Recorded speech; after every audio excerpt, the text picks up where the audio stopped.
માં ભક્તિ કહે છે, આપણે તો ગુરુ રામાનંદ સ્વામીનો આશરો છે, એના આશીર્વાદ પ્રાપ્ત થયા છે, ગુરુની શરણાગતિ સ્વીકારી છે. અહોનિશ ગુરુએ આપેલા મંત્રનું જાપ કરીએ છીએ, છતાં પણ દુઃખ.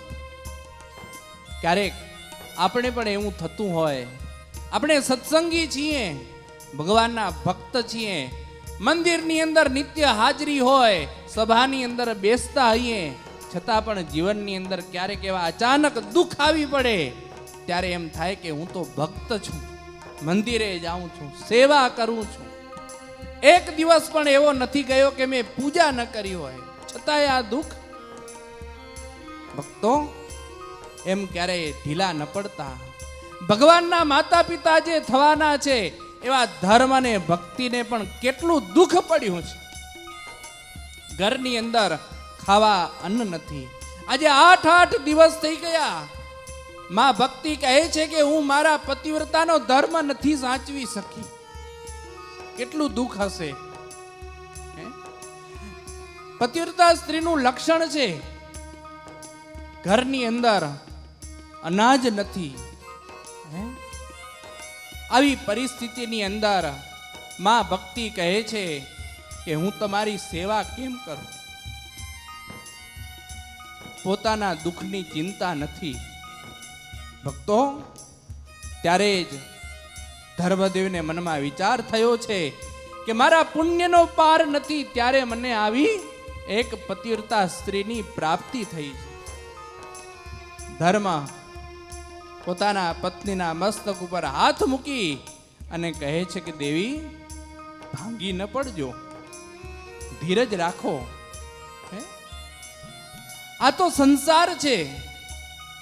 ચક્રવત પરિવર્તનતે દુઃખા નીચ સુખા નીચ.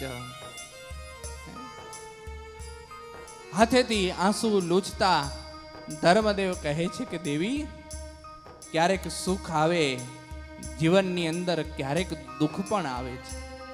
કાયમને માટે પૃથ્વી ઉપર ઉનાળો નથી રહેતો, ચોમાસું પણ આવે ને શિયાળો પણ આવે છે. સુખ અને દુઃખ એ તો જીવનની બદલાતી અવસ્થા છે. દુઃખ રડવાથી ક્યારેય ઓછું નથી થતું. જ્યાં આવા હિંમત ભર્યા વચનો કહે છે ને ત્યારે માં ભક્તિ કહે છે કે નાથ, દુઃખની પણ કંઈક સીમા હોય, લિમિટ હોય છે. કેટલું સહન કરવું. હે નાથ, કીડીને ઉપર એક કણ પડે ને તો કીડી એનું વજન ઉપાડી શકે, એ જ કીડી ઉપર મણ એક મૂકો ને તો કીડી પણ ક્યારેય એનો વજન ઉપાડી ન શકે. ડૂબતો માણસ હોય અને આપણે એને ક્યારેય ધીરજતાના પાઠ ન ભણાવાય, એ તો હાથ લાંબો કરી અને માણસને બચાવવાનો હોય છે. અરે નાથ, દાજેલો માણસ હોય ને એની પાસે શાંતિ પાઠ કરવાથી શાંતિ નથી થતી, એને તો મલમ કરવો પડે, પટ્ટી લગાવવી પડે, ત્યારે શાંતિ થાય છે. જે માણસનું માથું દુખતું હોય અને એને કહીએ કે ભાઈ હાથમાં માળા લે, ભજન કર, માથું મટી જશે. નાથ, એનો ઉપાય એ નથી, એ તો માથાની દવા લેવી પડે. ભૂખ્યો હોય અને તમે એને કહો કે ભજન કર, ભાઈ ભગવાન કીડીને, કર્ણને, હાથીને મણ આપશે. એ ધીરજતાના શબ્દો, પણ એની લિમિટ હોય છે. કેટલું દુઃખ હવે. માં ભક્તિ કહે છે, દુઃખ તો બધેને આવે છે, દુઃખની સામે મારી દલીલ નથી, પણ નાથ, એ દુઃખ નિવારણનો કંઈક ઉપાય કરો. અને ત્યારે મહાધીરજવાળા ધર્મદેવ, એને વિચાર થયો છે કે મારા પત્ની આજે દુઃખથી ભાંગી પડ્યા છે, અને આવા સમયે જો હું એ ભાંગી પડીશ ને તો મારો પરિવાર વિખાઈ જશે. એટલે મહાધીરજ ધર્મદેવે હૃદયની અંદર ધારણ કરી છે. જીવનની અંદર દુઃખ આવે ને ત્યારે ધીરજ ધારણ કરજો, હિંમત ન હારજો. હે હિંમત હારી જવી ને એ દુઃખનું સોલ્યુશન નથી. દુઃખ આવે તો ભાગી જવું એ પણ એનું સોલ્યુશન નથી. દુઃખ આવે આપઘાત કરવો એ પણ એનો રસ્તો નથી. એની સામે લડવાનું હોય છે હિંમત રાખીને. આજે ધર્મદેવ ધીરજતાથી પોતાના હૃદયને કઠણ કરી અને દેવીને કહે છે કે દેવી, આગળની અંદર પણ કેટલાને દુઃખ આવ્યા હતા. આ સંસાર છે ને તો ચડતી પડતીના ચમકારા જેવો છે. અતિ અદ્ભુત કવિના પડતીના ચમકાર રે જગતમાં આવે જાવે રે. ચડતી પડતીના ચમકાર રે જગતમાં આવે જાવે રે. આ તો મિથ્યા છે સંસાર રે જગતમાં આવે જાવે રે. આ તો મિથ્યા છે સંસાર રે જગતમાં આવે જાવે રે. કોઈ દિન રંગ બનીને માગે, કોઈ દિન રંગ બનીને માગે, કોઈ દિન નોકર આજે ચાલે. આ તો જીવનના સંસ્કાર રે આવે ને જાવે રે. આ તો જીવનના સંસ્કાર રે આવે ને જાવે રે. ધર્મદેવ કહે છે કે દેવી, આગળની અંદર નળ રાજા થઈ ગયા. કેટલું દુઃખ પડ્યું. એક દિવસનો એ ભારત વર્ષની આખી પૃથ્વીનો રાજા નળ રાજા, એના એવા દિવસો આવ્યા કે પહેરવા માટે એક વસ્ત્ર પણ નહોતું. પોતાની પત્નીનો સાડીનો છેડો ફાડી અને પોતાના ગુપ્ત અંગને ઢાંકવાનો વારો આવેલો હતો આ નળ રાજા. કેટલું દુઃખ આવેલું હતું. અરે સતી, આગળની અંદર હરિશ્ચંદ્ર રાજાને કેટલું દુઃખ આવેલું હતું. દેવી, એ દુઃખનો તો વિચાર કરો. નિયમ છે, ક્યારે રંક રાજા બની જાય અને ક્યારે રાજા રંક બની જાય એનું કાંઈ નક્કી હોતું નથી હો. કોઈક દિન રંક બનીને માગે, કોઈ દિન નોકર આગે ચાલે. એ તો જીવનના સંસ્કાર છે, ચડતી પડતીનો ખેલ છે.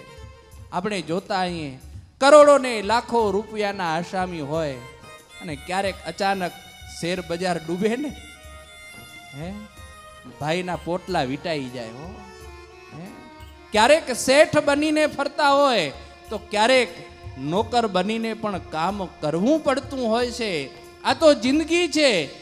ક્યારેક સુખ આવે, ક્યારેક દુઃખ આવે. જ્યાં ધર્મદેવ આવા હિતના વચનો, ધીરજના વચનો કહે છે, આ વચનો સાંભળી અને માં ભક્તિ દેવીથી રુદન થઈ ગયું છે કે કહે છે કે નાથ, આનો કંઈક ઉપાય શોધો. આ દુઃખની અંદર હવે નહીં રહેવાય. અને તે વખતે ધર્મદેવ કહે છે કે હે દેવી, તમે ધીરજ રાખો, હું કંઈક ઉપાય શોધું છું. અને એમ ઉપાય શોધતા શોધતા પિતાના વચનો યાદ આવ્યા કે જ્યારે દુઃખ આવે ત્યારે તમે આપણા કુળદેવ હનુમાનજી મહારાજને યાદ કરજો. અને તરત જ કહેલું છે કે દેવી, દેવી, ઉપાય મળી ગયો. આપણા પિતાના વચનો યાદ આવી ગયા. દુઃખ આવે તો હનુમાનજી મહારાજને યાદ કરજો. અને તરત જ ધર્મ અને ભક્તિ અને રામ પ્રતાપ ત્રણેય જણા છપૈયાનો ત્યાગ કરીને અયોધ્યા આવેલા છે. અયોધ્યા આવી અને પોતાના નિવાસ સ્થાને રહીને દરરોજ હનુમાન ગઢીએ જાય છે અને હનુમાનજી મહારાજની પ્રાર્થના કરે છે. ઓમ નમો હનુમતે ભય ભંજનાય સુખમ કુરુ ફટ સ્વાહા. નીતિ પ્રવીણ નિગમાગમ શાસ્ત્ર બુદ્ધે રાજા ધીરાજ રઘુ નાયક મંત્રી વર્ય સિંદૂર ચર્ચિત કલેવર નૈષ્ઠિકેન્દ્ર શ્રી રામ દૂત હનુમન હર સંકટમ મેં. એક પગે ઉભા રહી બે હાથ ઊંચા કરી અને હનુમાનજી મહારાજની સ્તુતિને પ્રાર્થના કરે છે. એમ કરતા સમય ઉપર સમય વીતતો જાય છે. ધર્મદેવને વિચાર થયો, અરે રે, આ દેવ તો જો કેવો વિપરીત થયો છે. આટલા દિવસથી હનુમાનજી મહારાજની સ્તુતિ કરીએ છીએ, છતાંય આજે હનુમાનજી મહારાજ પણ રીઝતા નથી. ધર્મદેવ મનમાં સંકલ્પ કરે, મનરૂપી રવૈયાથી બુદ્ધિનું વલોણું કરી અને ધર્મદેવ વિચાર કરે છે કે આ કર્મજન્ય કે ક્રિયાજન્ય દુઃખ નથી, પણ આ દુઃખ તો ઈશ્વરની ઈચ્છાથી આવેલું છે અને આ દુઃખને ટાળવું એટલે ભગવાનનું ભજન અને ભક્તિ છે. આવો મનમાં વિચાર કરી હનુમાન ગઢીમાં જઈ હનુમાનજી મહારાજની સ્તુતિને પ્રાર્થના કરે છે.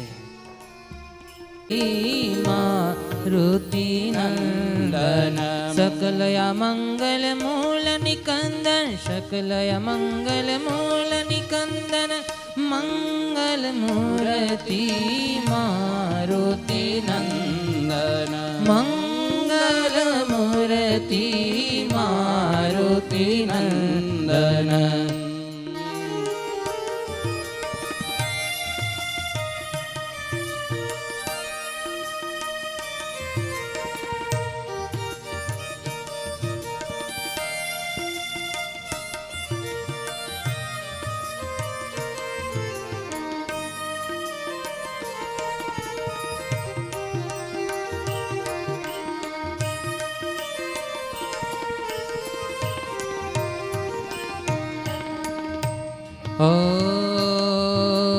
पवन तनय संतन हितकारी, पवन तनय संतन हितकारी, हृदय विराजत अवध बिहारी, हृदय विराजत अवध बिहारी, हृदय विराजत अवध बिहारी, मंगल मूर्ति मारुति नंदन, मंगल मूर्ति मारुति नंदन. હનુમાનજી મહારાજને રીઝાવા માટે ધર્મ અને ભક્તિ મંત્રનો જાપ કરે છે.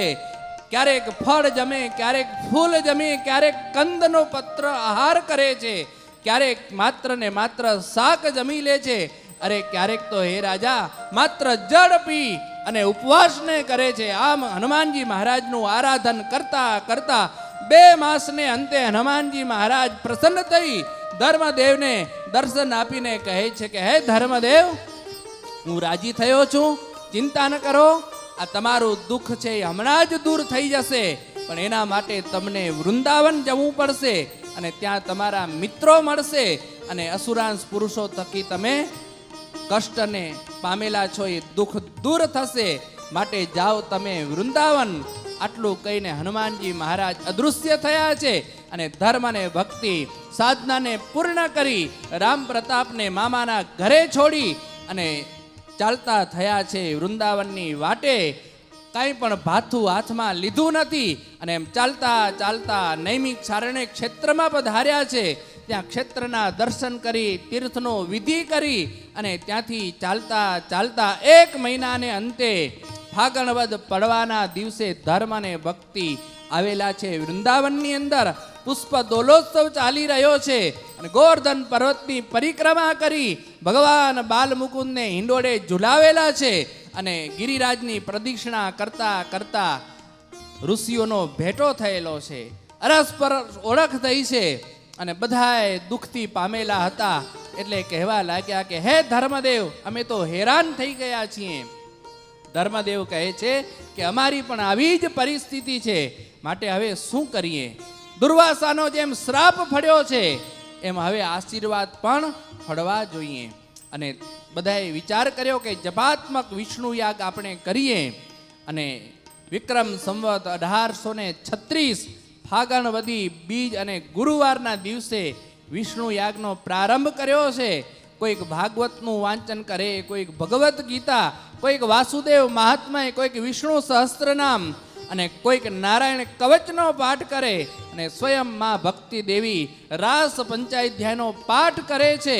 અને આમ કરતા કરતા રાત્રિ થાય ત્યારે જયદેવ કવિએ રચિત ગીત ગોવિંદ ગાય છે અને આખો એ સમય આમ પસાર કરે છે. અને 2 મહિનાને અંતે વૈશાખ સુદ મોહિની એકાદશીના દિવસે સાક્ષાત ભગવાન શ્રી કૃષ્ણ નારાયણના દર્શન થયા છે. દર્શન થયાને ખૂબ રાજી થયા છે. ધર્મદેવ કહે છે કે હે નાથ, જગતના નિયંતા, અમે તમારા છીએ, અમને બહુ કષ્ટ પડ્યું છે. ભગવાન કહે છે કે હે ધર્મદેવ, હે ઋષિઓ, હે મા દેવી ભક્તિ, તમારા બધાની દુઃખની મને ખબર છે. તમે મારા છો એટલે અસુરાંશ પુરુષો તમને પીડે છે. પણ હવે ચિંતા ન કરો, ટૂંક સમયની અંદર જ હું તમારે ત્યાં પધારીશ અને તમારા બધાયનું દુઃખ દૂર કરીશ. આટલા આશીર્વાદ ભગવાનના પ્રાપ્ત થયા છે અને બધે નક્કી કર્યું કે આ વાત છે કોઈને કહેવી નહીં. અને